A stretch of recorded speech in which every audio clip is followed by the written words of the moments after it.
1 o'clock. It is the best hour of your week. Tipping points and puzzle pieces. Man, have I missed that intro music. So glad that you can join us today. We're going to have a great show for you as we always do. I've actually been looking forward to this show because today we go over the manifesto. So I'm super excited. I cannot wait. So I don't want to waste any more time. We've got an hour because it's the best hour of your day. Let's go ahead and bring forward Mark, Boatwright, Frost. You can call him MBF. Hey. How you doing there? I'm doing good. Yourself? You know what? I'm doing fantastic. I just finished up doing a show. I haven't done a podcast in I don't know how long. So, did an hour and a half podcast on resolutions and goal setting, and it was great. Awesome. Yeah, I saw you got a new like on that one too. I just saw it coming across Facebook. Oh, nice. Okay. Yeah, actually, good news, bad news about being admins on people's pages is I get everything. So it's like, oh, I've got 43 messages. I better go look. Oh, wait, no, that's for this. That's for that. That's for that. Wow. We just hit 40,000 views 2 days ago. Woo! 40,000. That's a lot of views here in little old Kitsap County. Yep. So a couple of quick announcements. One is, yes, we're going to go over the manifesto, but I thought the appropriate title for this show is Why Me? Why me? Okay. Why me? Why me? Why is it me who's got to fix it? Why isn't it, congressmen or senators or nonprofits or corporations? Why is it me that has to fix this shit? Because it's really what the manifesto is about, isn't it? Yeah, well, I mean, for me, it's like, oh, why not me? But I digress. Yes, well, there you go. Yeah, so the other thing is that I've actually planned out the next two shows. Okay, So we have themes for the next two shows as well. nice. And so I take it you've read the manifesto now? I Or have. Okay. So what was your thoughts on it? I kind of want to get you cold before we talk about this. Ooh, okay. So I'm going to keep there's two separate thoughts, right? I'm going to save Okay. the thoughts and the critique for just you and I. Okay. And then I'm going to save, and then I'll provide the input that is for public consumption here. Okay. So first and foremost,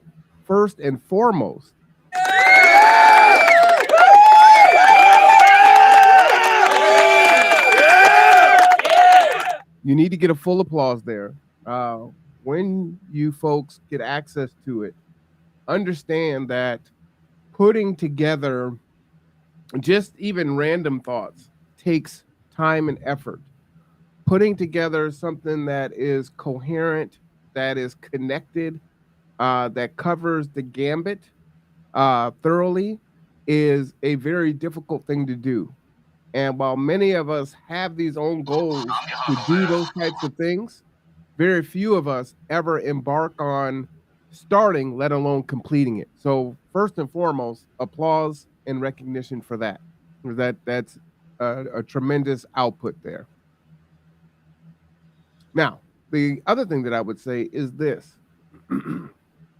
These are some of the things so there's Marwan, there's Gather Together, Grow Together, there's the Conduit, there's, Roseco and me being the president of Resilient Ecosystems.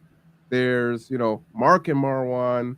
And so there's all these different dynamics that are going on.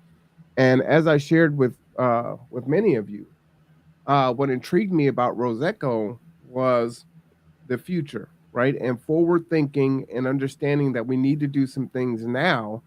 And that in a lot of ways, Roseco is the metaphoric sign sandwich in Die Hard with Samuel L. Jackson saying, the end is nigh, right? And trying to wake folks up and saying, hey, we've got to come together and make these changes now. We can't wait. as you said, you can't wait for a nonprofit, you can't wait for the government, you can't wait for someone else to do it. Why me? It's got to be you. We have to do it. And you know Well, that we one of have my to do it together. yeah, we have to do it together. One of my major critiques of you is providing scaffolding for people, right? That people don't function well off of esoteric ideas that are very nebulous and bring your puzzle piece and that's how it'll work and it'll be great. This gives some of that scaffolding on saying, hey, here's water for all, power for all, housing for all, healthcare for all, food for all. How do these things, all of these things are important? Why are they important? What are the catalysts that are happening in the world today? And how is that impact on us locally, nationally, and globally? And how do all of those things press down on us? How can we press outward and make the change if we the people decide to come together, right? That's Yeah. You're breaking up a little bit, so I'm wondering Oh, I might have hit whether. the mic. Am I better now? Yeah, you're better now. Okay. Sorry, I probably just scooted. I got a little excited. Sorry about that. Okay.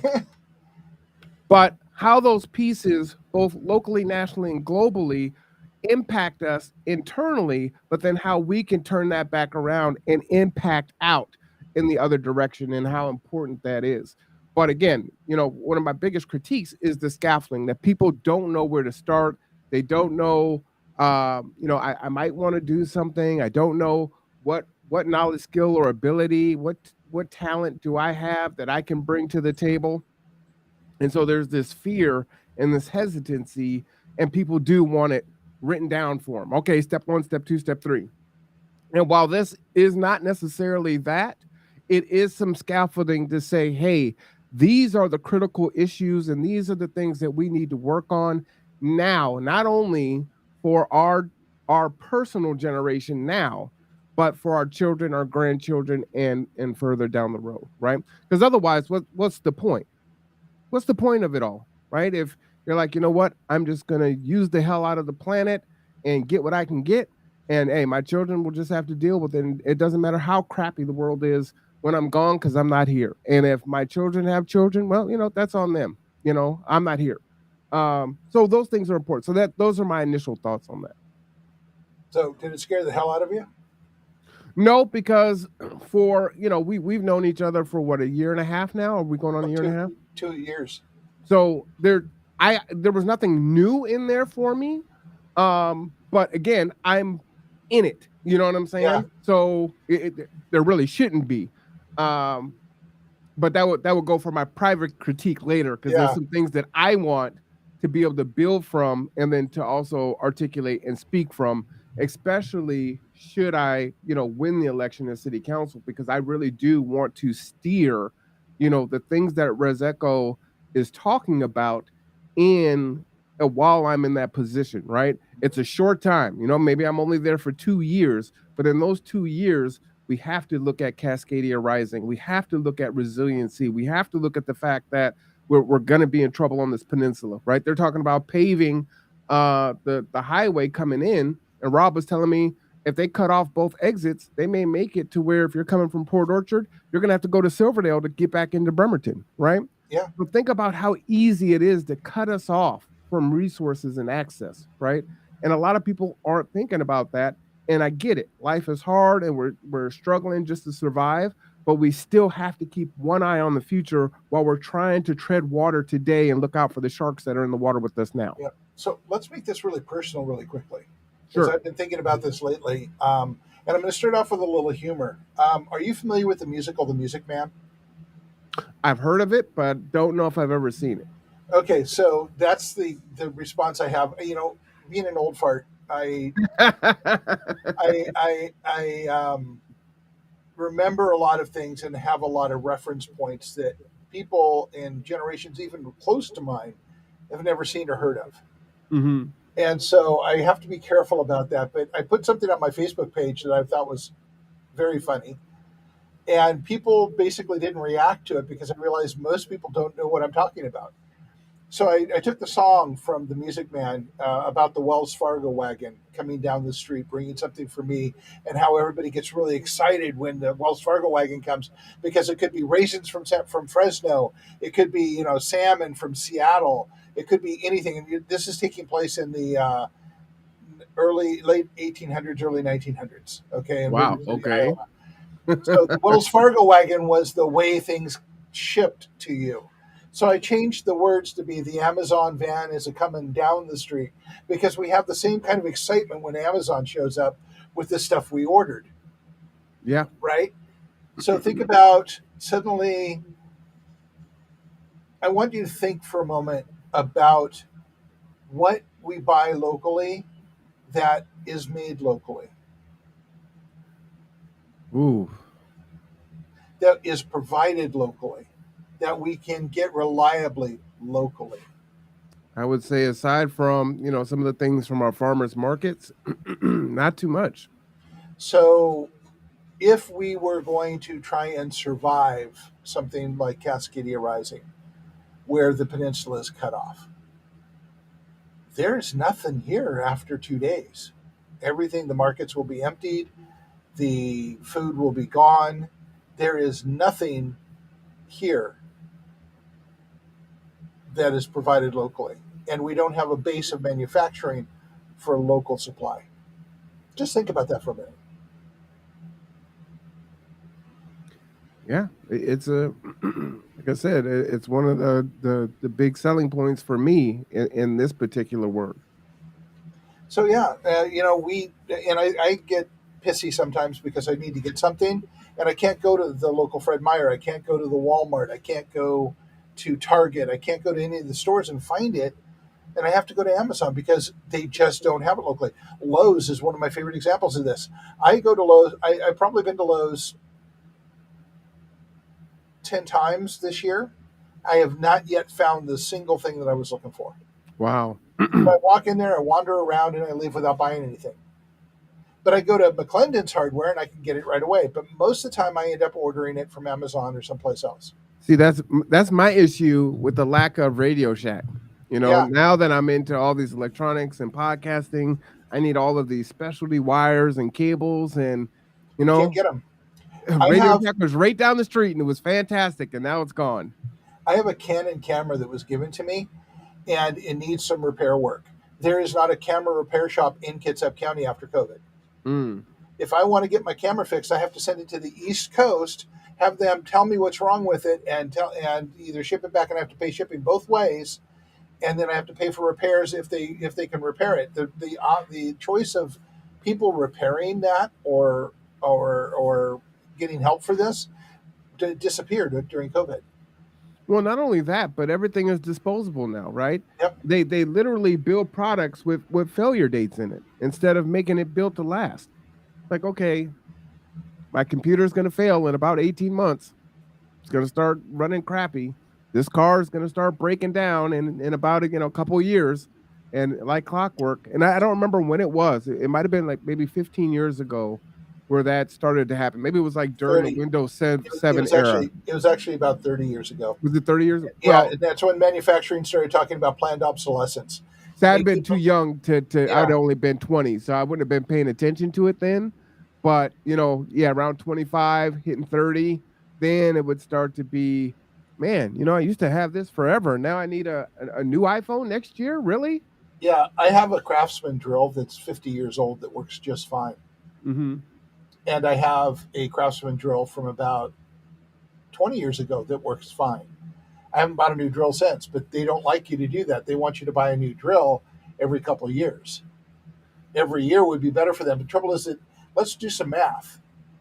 Is the economy robust enough to allow us to replace our car every 3 years, every 18 months, the myth of the capitalistic economy requires an ever expanding base of further and further purchases.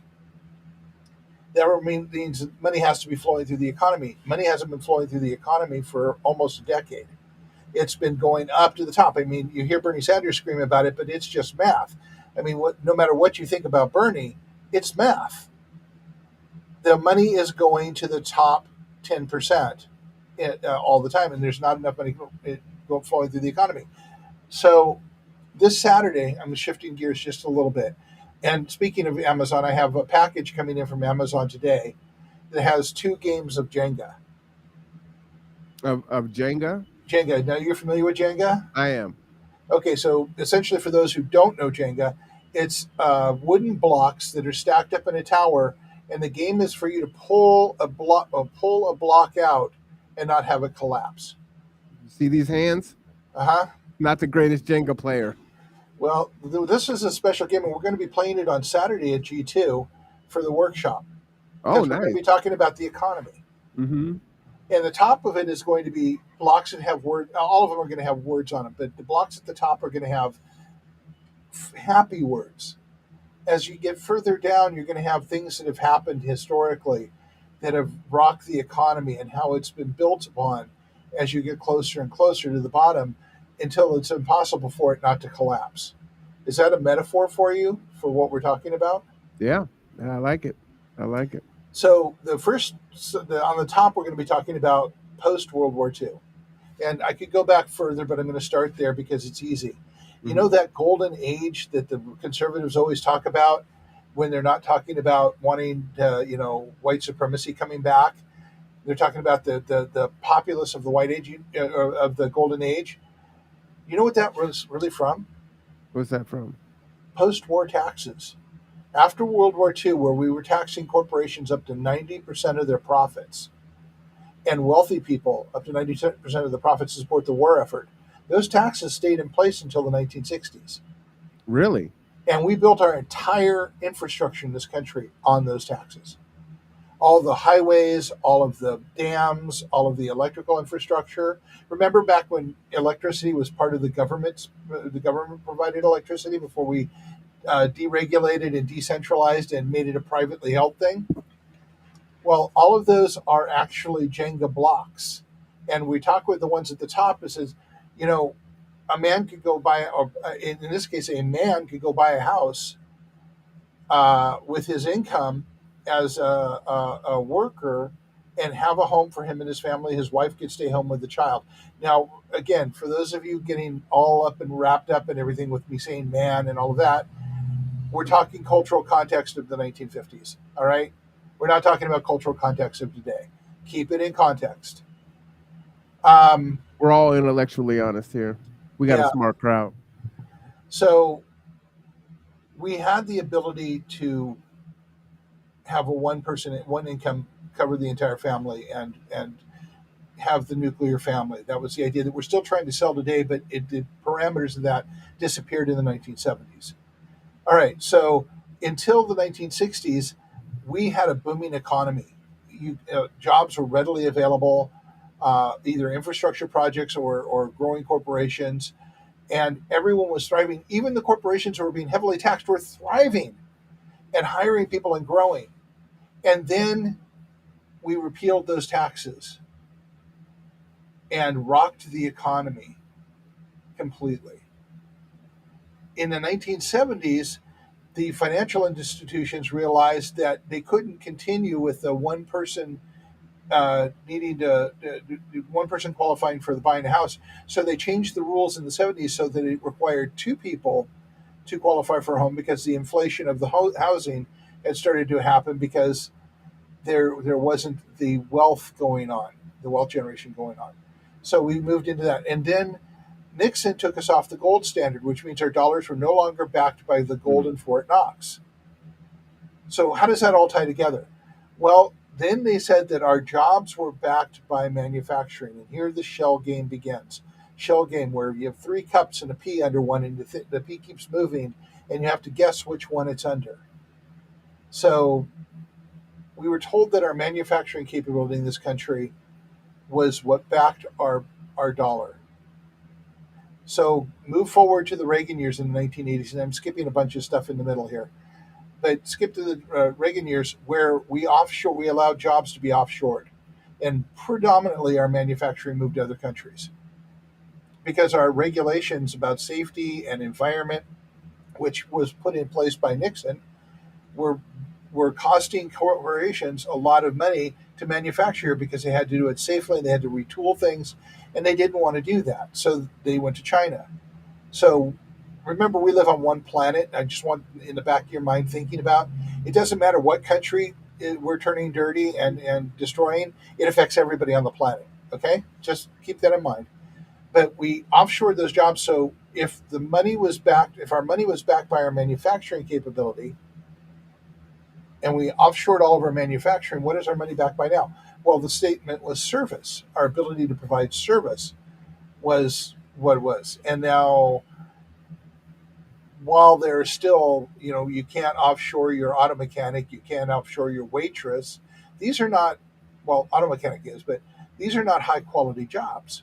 Right. And at the same time, we're soft selling the blue collar work and pushing everybody into college to get a degree in white collar business management and such.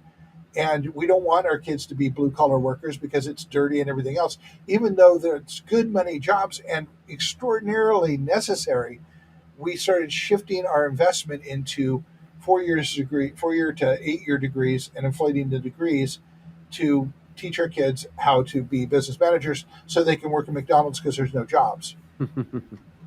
So you see this line of connecting dots in our economy. Add to that the GDP, which used to measure steak and people's purchase of steak to show economic health. Then they shifted it to hamburger because people weren't buying as much steak because they couldn't afford to. We have had a degrading economy since the 1950s, since the 1960s. And we've been trying to hide it under all of these different bubbles and balloons. But at some point, the bill comes due, and we're very, very close to that. And so you're pulling the last squares off the bottom of Jenga and praying to God it doesn't collapse on your watch. I think the problem is that we're all complicit in it, right? Yep. In the way that, and we've been forced into this complicity. And let me tell you what I mean. One, this is the way that our country operates. But two, we have also been socialized on credit, right? On fake currency, on borrowing but never paying it off. And so now everything is on this, you know, slanted Jenga table, if you will, and just the slightest pull. And for many of us, it's like, charge it, I'll pay it off.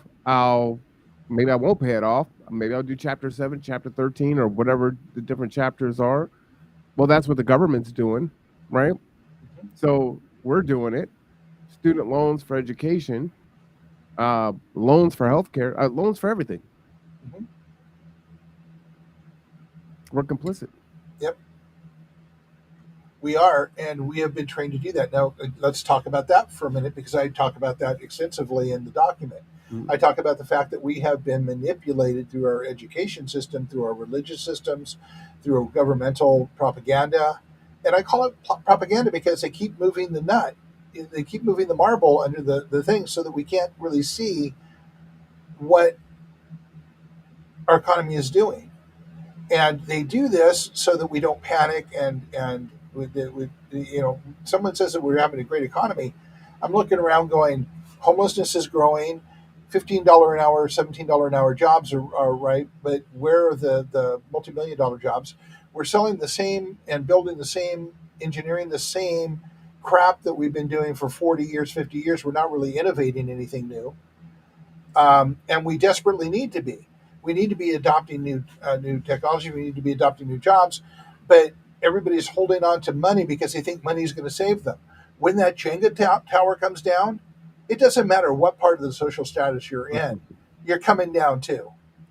And that's why I say we're complicit, right? Yep. And through our discussions here in the last month and a half, kind of shifted things on, because we always talk about we the people, right? Right. Well, if it's we the people, then we the people are the ones that are. It's our fault. We're the ones that are accountable because we're allowing it to happen. And so part of it is we've got this double-edged sword of complicity. And the first prong of that sword, or one edge of it, is, hey, you know what? If I just work hard enough, I can rise up the ranks and be sitting pretty like them, right? And the other side of it is, hey, man, I got to tread water because I don't want to fall any deeper. And so you're fighting on both edges of the sword. And so you never just come to the center and just say enough. So let me change your perspective. Mm-hmm. Stop trying to grab the edge of the sword and grab the handle. Grab the hilt. Well, that's what I would the way try, the people is. but it's so far away, I can't get my hand out here. Yeah, well, the hilt is controlled by the people. If we come together, we'll have our hand on the hilt. But we have to come together, otherwise, we're going to be cutting the hell out of our fingers on the edge. Yeah, no facts. So people can't see that because we have been, I mean, we don't even teach civics anymore. People have no, okay, I'm just going to say this out loud. The stupidity and ignorance of people about how our government runs is so rampant that it blows my mind. I just look at things people say and I just go, wow, you so don't get it. But here's another piece of that puzzle that actually heartens me. You heard what happened in Ohio, right? Yes.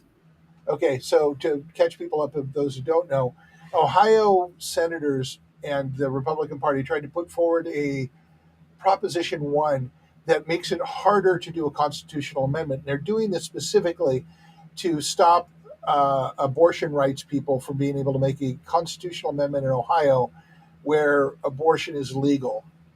Okay? So, and I know people have different ideas about this, but let's stick to the point of they were trying to make a constitutional amendment to make it harder to amend the Constitution of the state to reflect values of the people today. Now, it went down in flames. But here's the other side of it. The campuses, they measured the votes around campuses, and they went as high as 98% against. 98% against. In the next 10 years, the, the college students are going to be the voting bloc of the world. And they are no matter how conservative they seem to be, they are predominantly far more progressive than the conservatives of today. You know what's interesting about you bringing that up is, you talk about how education was for people to be workers, right? Mm-hmm. Basically, mindless lemmings and workers. And so what that means is that school is an indoctrination camp. I know I sound Yep. like a radical conservative right now. So if the numbers are that high, then the indoctrination is working just like it should. No, it's actually failing horribly, and the kids are dissatisfied. I don't know. I don't think I agree with that. I don't think that there is a lot of diversity of thought right now, hardly anywhere, because there's this cancellation all over the place, right? It's if you don't see it my way, you've got to go. We could talk about Cornel West running for president, and the Democrats losing their stuff over it, knowing that Losing their minds over it. There you yeah, it's going to take votes away and this and that. And the thing is they're go. Oh, not that's the argument. seeing. But the kids are looking at the future, and they're coming out of school with huge debt and a slap in the face of reality that there's nothing for them that's going to help them pay that debt off. Yeah, but is there? See, I'm caught in the middle, right? So I'm not a boomer, but I'm also not in school age, right? What's that, like a Gen Xer, right? I am a Gen Xer. I'm not a millennial or alpha or whatever, Yeah. right? So I'm of two minds on that, right? I'm not so far like the silent generation and the boomers, but I'm not so radically progressive like the youth now today, right? I'm somewhere in the middle, um, which is I just see great concern on both ends of the spectrum, and that's what I'm seeing. Because Well, at the same time, it's like we can't, you've got all these different things right now, lying flat and quiet quitting and yada yada yada, and it's all a protest. But at the same time, you can check out, but it's still failing, right? You lying flat isn't going to fix it. It's just going nope. to fall on top of you. So you have to do something, right? And so that's my consternation with Well, to my point, the youth stepped up and did something to keep it from getting worse. what they do. They voted down Proposition 1, making it harder to make a constitutional amendment in the state of Ohio. And I'm looking at that going, that's a positive thing because, as I've said all the way along, what G2 does, boy, I'm going to completely blow this. Um, You could just stop at G2. It's fine. Okay, G2 and the other nonprofits around, what Bailey's group Oh, does, what God's Broken Home, Christina's group does. Rock Socks, Sock Yeah, Box, Rock the um, Block. Kids Help, yeah, Kids Help, Kids Help Community Resources. All of these people are working very hard to stop the bleeding. They are vitally important to trying to stem the worst of the negativity that has been put in place. You're right. Resilient ecosystems is forward thinking. We're building the foundation on which to build the house on which the future is going to be built. But we can't do that if other people aren't stopping the bleeding. Well, in your particular example, yes, I agree with you, and I believe that is a super dangerous slope for either side to engage in wanting super majorities, because you might just get what you wish for, right? Yeah, So like you said, okay, if it's at 98%, maybe they say, you know what, okay, that's fine, you go ahead and do it, and you go ahead and pass it, and the next time it comes up to vote, we're going to vote you out, and the numbers are so overwhelmingly majority, you'll never come back in and have a seat at the table and your ideas being heard, right? I mean yeah, that's the consequence of basically playing dirty. right. And we're seeing that to some degree. And I love how Bo says this: the Republican Party and the far right Republican Party, and the policies they're putting in place, which are so out of touch with us, our mainstream belief systems these days, is the dog who caught the car. Now, what the hell do you do? I think both sides have that problem. Yeah, yeah. Well, it's true, but in this case, the Supreme Court overturning some things, it's universally unpopular decisions. So you've got that having caught the car. What we're trying for, not to focus on this, what we're trying for is get people to the table and let's talk about it. Let's honestly sit down and talk about what's important to you, and try and keep politics out of it, and try and make focus on food, water, shelter, power, what the future needs, the things that are at risk today for our children tomorrow, if that makes sense. It does, and at the risk of being verbose, you know, You? and not moi, it is all voices at the table. And I know sometimes when you're painting a picture, you're given statistical facts, so it's like, hey, this happened under Nixon and this happened under Reagan, so it might sound like you're Republican bashing, and you're not. So No. it's important that Well, these let me let me workshops. let me paint the other side of that Well, picture. well, hold on, let me just finish the Okay. sentence. The workshops are for everyone, right? It's not Yes. going to work if everyone doesn't bring their puzzle piece. If it's just a progressive puzzle piece, it's not going to work. We really have to have the collective and We come have to together on the things that we can agree on. Go ahead. absolutely. And let me do the other side of that one for a moment. Um,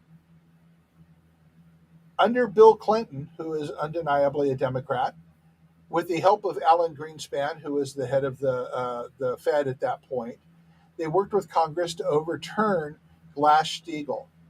Glass-Steagall was a law put in place after the Depression to prevent the Depression and the scope of things that happened to prevent the Depression from ever happening again.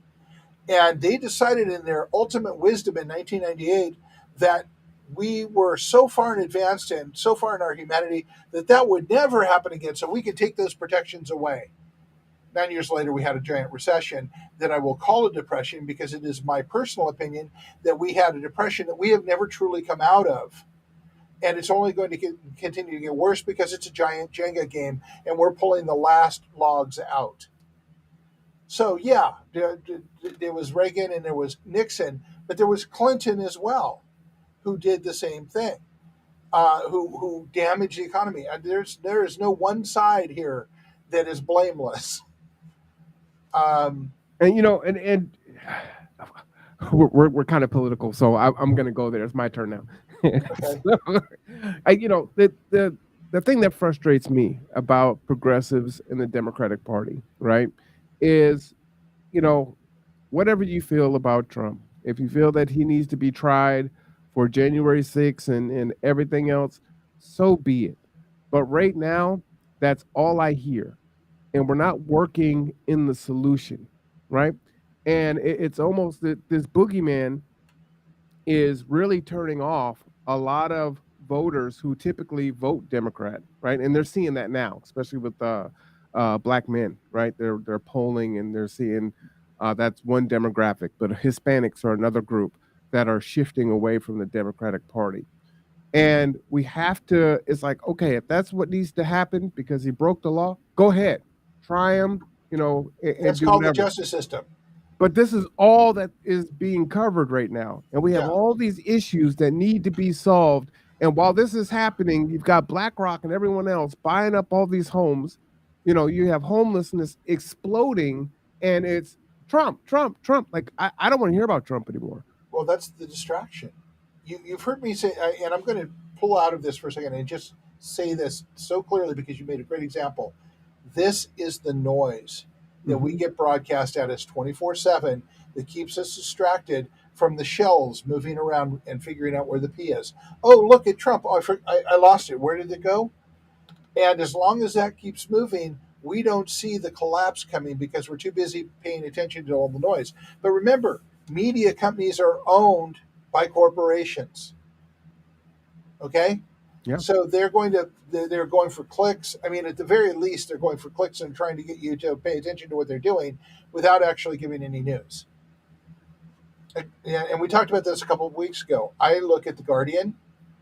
I look at some independent and very unbiased online sources who do a lot of good research. And when I say that, I'm not saying, oh, they said they were, and there. I do the actual. I actually do I go believe look at you. all of the source material and get the data. And it takes a while before I'll trust that somebody is actually doing unbiased reporting and covering a wide swath of things that I really want to know about and need to know about. Well, one thing that you need to know about that folks aren't going to necessarily hear in a paper is this. Not Talking our to paper. at least four different people, and I'm included in that. We have not been able to get our medicine in a timely manner. One of my meds was out for over 10 days. Another person could not get their diabetes injection medicine for more than a week. Another person couldn't get their heart medicine for over, well, it's been like 3 days. This is I'm hearing these stories more and more. And when you talk about being cut off from a food, you know, Oh, trust perspective, me, we're not trust me. talking We about have life sustaining medicine. Yeah, we have had this conversation internally a lot of times. We have talked to naturopaths in the area about possibly growing herbs that can be used to mitigate some of this in the case of a cascadia. But everybody's so focused on making money, and they want to sell the prepackaged stuff from China that they already have, that they aren't looking at ways to manufacture it here. So why me? Why should I be bothered with doing this? Because when shit hits the fan, and I'm just going to say that, we will need to have something to mitigate the devastation of people not being able to get their diabetes meds, people not being able to get their heart meds, people not being able to get the things that they need to live. Really, really imagine it. First off, our medicine is being manufactured in China, which is terrifying. Good majority of it. But imagine being cut off and not having those medicines, right? Things that it, people, you're not alive if you don't have that medicine. But also, your mental health isn't there if you don't have that medicine. And we find ourselves in crisis and people are unraveling because some of these things you can't cold turkey off of. Yep. We're going to have, I mean, just really think about it, folks. Yeah. I mean, this is It's just one scary. of, okay, so this is the world I live in. This is where this document came from, and in the 66 pages, I can't put all of the things we've addressed. Right. Um, I'm writing a book that, when it finally gets done, will have a lot of it in it. But these are things that we have to be at the table to talk about because our lives depend on it. This is the puzzle piece you bring. If you come to me and want to sit down with a group of people and you say, I cannot live without my X med, then we need to talk about how to find a way to mitigate it. Now, again, meds have a short lifespan, so you can't backlog them. But the pharmaceutical industry, who is, by the way, the largest or second largest now lobby group in Washington, D.C., which is why we do not have universal medicine, because they would lose billions of dollars from not being able to jack U.S. people up on the prices of medicine. Um, and that's not an opinion, that's just math.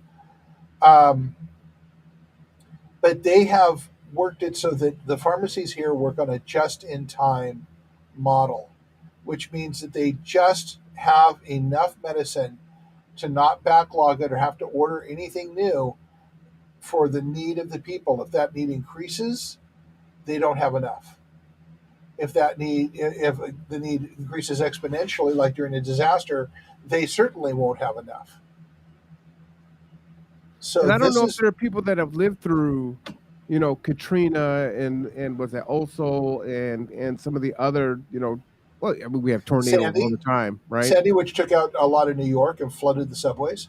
Yeah, I can't imagine what it's like to live through that, but then I really couldn't imagine what it's like to live through that and need medicine and can't get it, or have a loved one who needs that medicine, whether it's a child or an elder or whatever the case Or may a be. spouse. And it's so hard to just survive at that point, but this person is literally dying or Yes, suffering, right? And it's just absolutely. hard enough to try to get enough food, eat, shelter, safety. You know, it's crazy, and we It just we is. just don't. We're so resilient in say a woman in her cycle or pregnancy, right? They bounce back and they're so resilient, and most men are like, yeah, there's no way, we're too weak to go through that stuff, right? Which is so, true. Like, thank God I was born a man. I so don't want to be pregnant. I don't want to have a cycle. But yeah. So let me just put it to you this way: we make it, we allow it to be made so hard for ourselves. Life does not need to be this hard. And I'm not trying to sell you a program of workshops where, I come in and smile really big and tell you how your life will be better if you just do these things and everything else. No, what I'm telling you is we need to come together, discuss why it's hard, understand that, and then come together and put the information on the table, all of the cards face up, so that we can figure out a way to leverage whatever we need to make it less hard for everybody.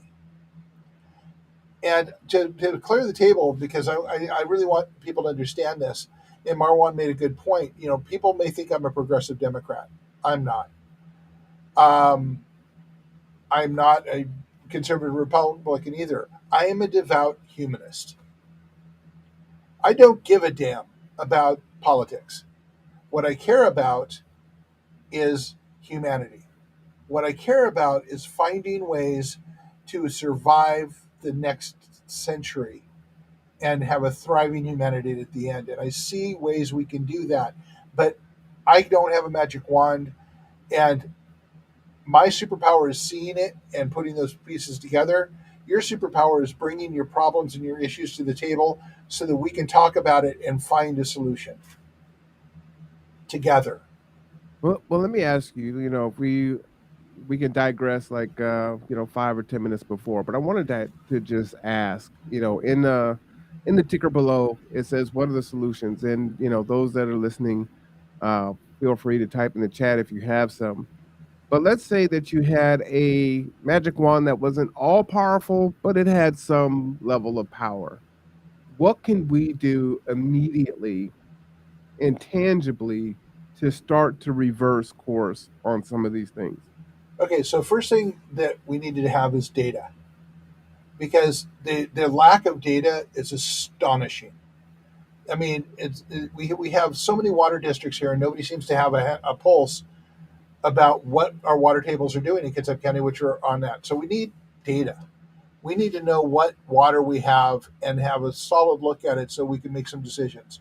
We need to stop immediately building multi-million dollar plants, or $100 million plants or more, to centralize, centrally distribute water and power and everything else. We need to start looking at local solutions. Immediately, we need to start. Okay, you want the very first thing? Hmm. Grow a garden.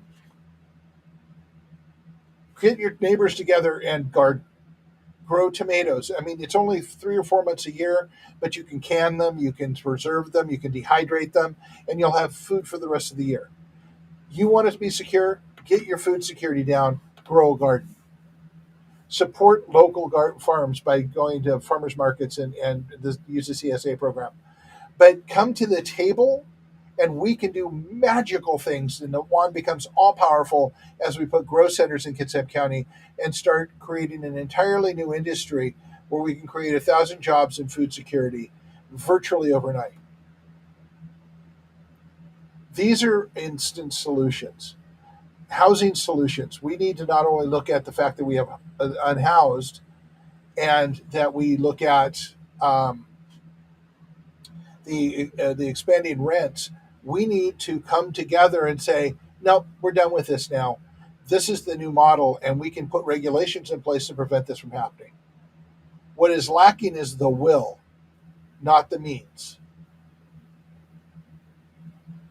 So, you want housing solutions? Come together.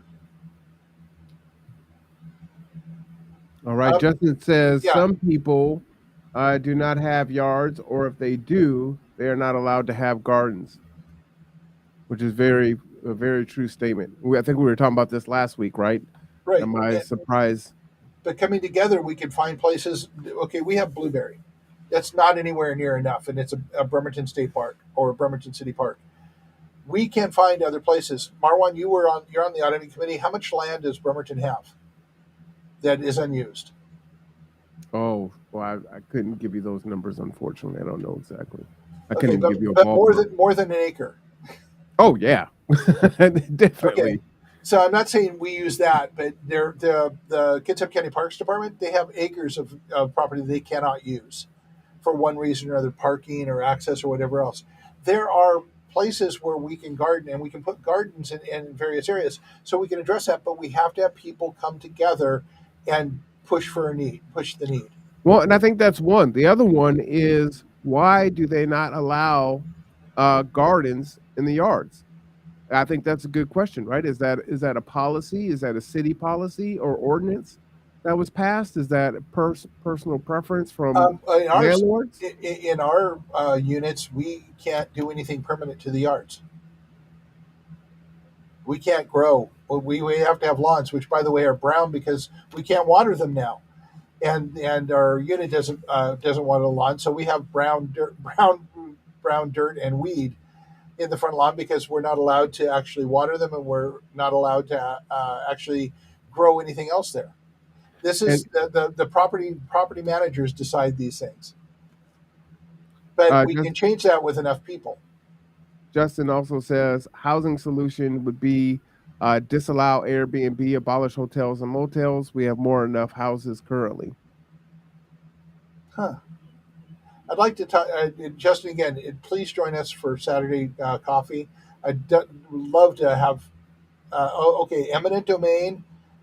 Yeah, but that again needs people coming together. You're not going to be able to push that without a significant. Okay, Justin said we can eminent domain for garden solutions, but there are powerful capitalists that do not allow that. It's not that they don't allow it; they find ways to put in regulations against it or permitting or zoning, and those can all be changed by enough people come together. Understand, you want to know a political solution? Bring people together. That's a political solution. Well, an eminent domain can be used in a really good way. Yeah. And so in your unit, and I'm giving ideas here. So for those of you that are like, oh man, that guy wants to take your property, uh, for Viewcrest, right? Whatever entity owns that, because it's a commercial property out of this state, right? It's like, look, where it's eminent domain, the city's going to buy this property, and or if you want to keep it, then this is how it's going to be, right? We have gardens here in this city, in this county, and that's just the way that it is. So if you want to own something here, then that's how it's going to be. But I think we should sunset that and say no more commercial developers, and we need to internalize that and build our own housing here, which of course would be So job creation, trades creation. It would help the college out through welders and electricians and everything else, right? We can even bring plumbing into OC and some other things because they're also, suffering with enrollments. So there's a lot of different things that can feed the ecosystem on many different levels, but that would be one of those things that I would have the idea for. So I do believe that eminent domain can work. And what Justin is saying here, in policy, that's how they do not allow it. And so that is where we, policy the changes people, with people. right, is you elect people that want to look into and change those things, but understand. And I was just having this conversation with someone the other day. There have been so many times when folks have gotten their person elected and felt like they won, and that was it. And they walked away and they said, okay, now change things. That's when the work really starts, right? Because if you're not going to show up to city council, if you're not going to write your political officials, if you're not going to make your voice heard through public comment, then it's just that one voice against the other six or whatever it looks like saying no, no, no, business as usual, right? Okay, So so you let me let have me to let me be give a heard. great example of this. Sure. And I'm going to go back to Obama's first presidency. When he was running, he said, "Yes, we can." But when he won, that exact same thing happened. Everybody thought we won and left it alone, and there was no we anymore. And that is what happens. We are part of the process in continuity. We have to be part of it and present all the way through, where nothing is going to change. It's not one protest and then go home and sit in your armchair and watch the show. That's not how this works. To that end, should we have something that happens here? And I'm not necessarily against protest, but there are going to be things that holding a sign up and standing in the middle of the street is not going to fix. And Most should, things. should All it it be does is piss some Cascadia people off. Rising? Yep. Protesting isn't going to get you fed. You know, No. But sitting at the table and coming together can get you all kinds of changes, and they will be permanent changes because the application is there. So let's talk about that same model for a moment about eminent domain and or regulation. How about and if you look at the document and it'll be released to the public as soon as my board says it's okay to do so. They have not yet. Um, in there, we talk about a company out of, and I don't think they exist anymore because they got buried by the large companies, called Aquatics out of South Carolina. And they developed a house sized wastewater treatment plant that would literally process all of the wastewater in your neighborhood and can bring it back up to potable water.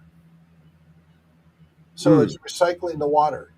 And they're fairly inexpensive compared to what we've spent on wastewater treatment plants and upgrading. We upgraded the Brownsville plant about 6 years ago or so. It cost $60 million. You could build one of these for I think five or under, and they're really? highly automated. And we should be demanding that developers put something like that in every neighborhood they build.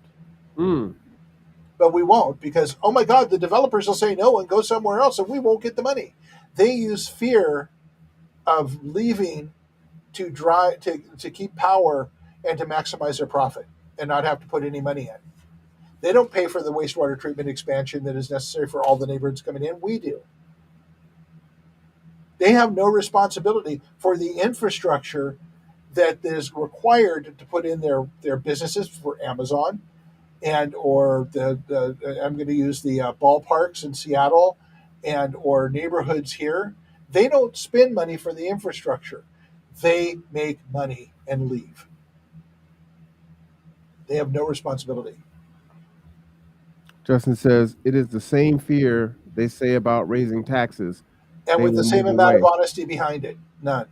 Yeah, move away, be gone. And that's really my feeling on it. We've outsourced. We'll bring our own homegrown people up to do the work Yeah, and we've create jobs outsourced locally. so much stuff. We've made ourselves. I mean, we're just at the whim of whatever happens, right? Natural Yep. or man-made.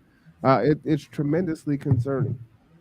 So yeah, and as we're coming close to the end of our time, I just want to say that this is all fixable, but you have to show up. And I will tell you that it's a little disconcerting to invite people to coffee every week and be sitting at the table by myself for an hour and a half. Workshop started up last week. Terry and I were there 20 minutes and then packed up and left. Show up. You might have to do a survey, Mark, and change your time. Like, I can't make it on Saturdays. I know Justin, when I saw him, Justin It works works. on Saturdays. Yep. So you have folks that are definitely want to be a part of the conversation, are always tuning in, and so I think the time frame may not work. So So, reach out to us on Resilient Ecosystems Facebook page and tell us, what your roadblock is, and well, what we I'm will work saying with is it. maybe do a doodle poll or a survey, Okay. right? Because again, and that's always my issue with when you and I have conversation is the scaffolding piece, right? It's like, well, it Yeah. sounds good and I'd like to come, but folks aren't going to make that extra leap to say, hey, I can't come on Saturdays, but I'm available Tuesdays, Thursdays, and Saturdays, or And if Sundays. they would, we could work with them. Right, but I'm saying people Yeah. aren't there yet, and so we have to meet people where they're at, right? Right. And so you said you're the visionary, you have the foresight in that. So understanding where their tripping points are, you have to say, you know what, this isn't working. Let me put out a survey and see how this works, Yep. or Well, I tell should you we what, do? I'm in the process of completely redoing the web page. So why don't I put a survey on the workshop page? I love it. And Justin is right. It is hard for working class people to get out. And one of the things I don't And know if that's, by the way, that's part of the trap. it is part of the trap, and I don't know if this is feasible to do, but I think one of the hidden gems of COVID was Zoom, right? Yep. And you can say it's a gift and a curse because now all people do is just Zoom to Zoom to Zoom. I go from one Zoom to the next oftentimes, but it has been a situation where it has made things like city council more accessible to people to participate in democracy. And so maybe there's a way to do this also where we can set it up where there's a hybrid. I think you and I presented to Kiwanis. We No, presented Rotary. to the Rotary. Rotary, and they had people that were there presently and also there on Zoom, and then someone like Justin or myself can at least tap in if we physically couldn't get down there, and for some people it is definitely a hardship, right? So let me put a straw poll out right now, since Justin's online and there might be a few other people watching. Mm-hmm. Would you be interested? Would you be interested if Marwan and I put together a workshop series on Google Classroom? Ooh, my And 11-year-old showed silence. me Google Classroom, by the way. Huh? My 11-year-old showed me Google Ah, Classroom. yep. And maybe she'll just direct it for us, and she knows what how it works. She's pretty remarkable. Like, Yep. you're pretty amazing, kid. Has she come back? Has she put the green braids back? No, not yet. Oh, okay. But school's getting ready to start. I don't know what color she's gonna go with yet. Yeah, But with those are. gymnastics now, the regulation for her hair and uh, so yeah, it's just a lot of moving pieces. Yep. Okay, so last word, Marwan. The last word is, you know what? I'm gonna encourage you to make your own manifesto the way that Mark did. Yes, it was 66 pages. It was a lot of work. It took a lot of time, but it's a great exercise in really getting down what's important to you, what your value set is, what you think needs to happen, how those things can happen, and bring that puzzle piece to the table, right? There's so much inside of each one of us. Justin spoke about imminent domain, right? And I'm thinking about imminent domain, and we're thinking about it in different ways. But that's just me. But now it's Justin, and now it's Justin and Marwan. Now it's Justin, Marwan, and Mark, and that's how those things start Grow. to come to pass, right?